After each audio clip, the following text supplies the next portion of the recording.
So when I called my sister, she said, you know, I'm trying to think how I'm going to break the news to my mom. I told her she already knows. She said, no.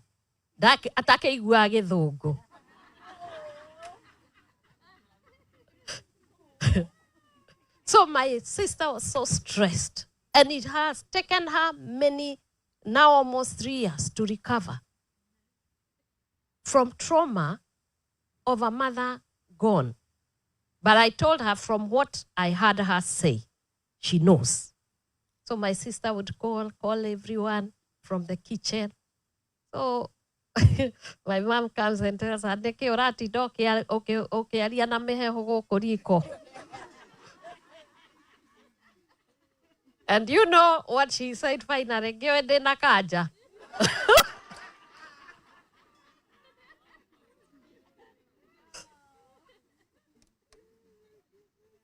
My sister could not believe it, that she had it and she bottled it for her sake. So it is good to have a friend who can be able to shield you, and we must shield one another. And once we do that, you shield me, I shield you. Yeah? You care for me, I care for you. There is a song that goes like that. And you know, you live in a better world. Many people say women are their own enemies, but that is a lie from the devil. We are friends, and we can be friends when we want to be friends. And that is what I would ask of you. Stand in for one another, because you don't know what I'm going through.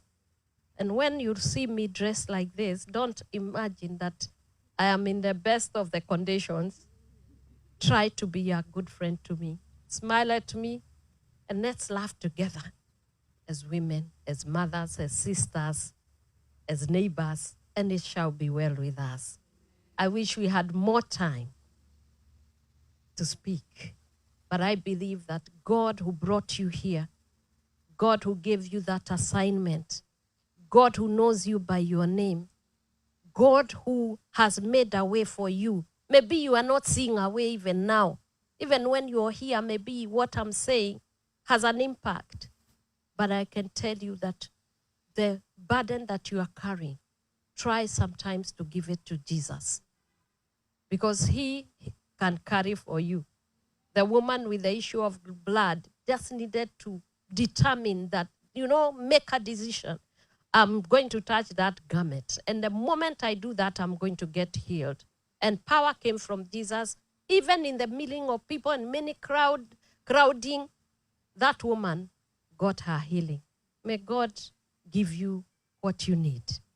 May the sister sitting next to you become your destiny connector, a woman you can confide in and you don't gossip. Please, when I tell you my problem, please keep it to yourself. Don't come, you know, as intercessors, we go like this. You know, we have to pray for my sister, so-and-so. That lady, she has so many problems.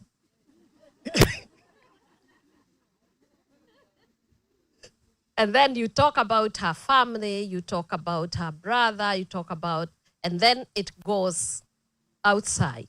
Maybe you are doing it in good faith, but you don't know who is next to you. If you want to pray, this is what I tell people. Let's pray for our sister. Don't bring the problem to the table.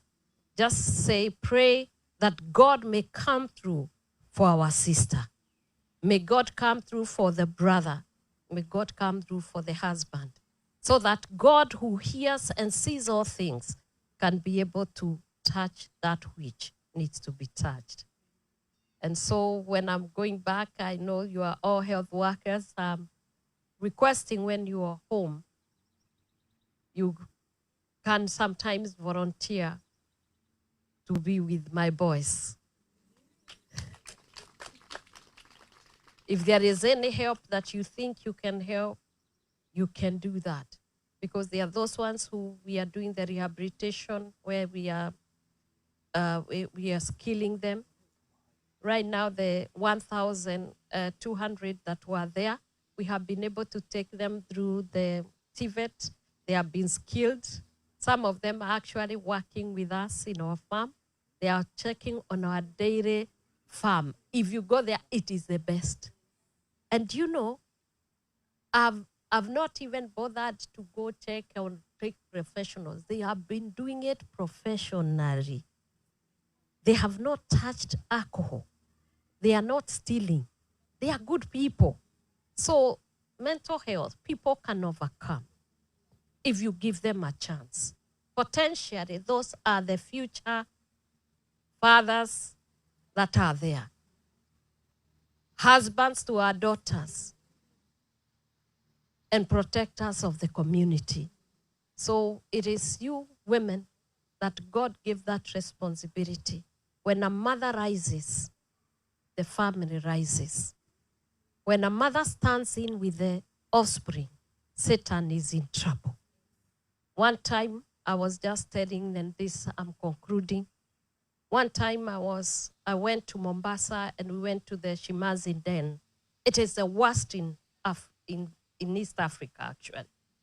They had told me not to go there because my security was wondering, how I will go to the Shimazi Den and those are dangerous people. I told them there is no dangerous son.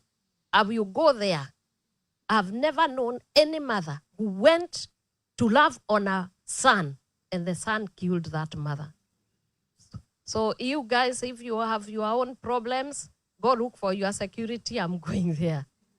And when we went there, we found families. We found fathers. We found young people who are in drugs for 20 years and generations were going on there. Today, go there. It is not there.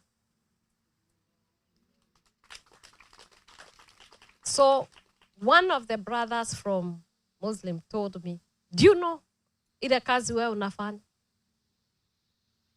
That work, you look for people to pray for you. Because you cannot go to hell and pull people out. The devil and all demons will be looking to destroy you. And I told them, I have no time to think about the devil. One thing I know and one thing I believe in. I have no time to die. I have time to go and get our children. These are the seed carriers out there. And when I went there, there was one thing that I want to speak to you about. I went and found a man who could not sit down. He could not settle. Why? He was complaining about another one who he knew. He said that day he was not going to look for even food or anything because at night he thought that other man was looking at his wife and his daughter and he was going to rape them. That told me that in that den was a father and a spirit that could not die that wants to protect a family. And I knew they had not gone beyond redemption. And many of them, they went and graduated out. And they are not taking those drugs. All you need is to appeal into the spirit of a man through love. God bless you.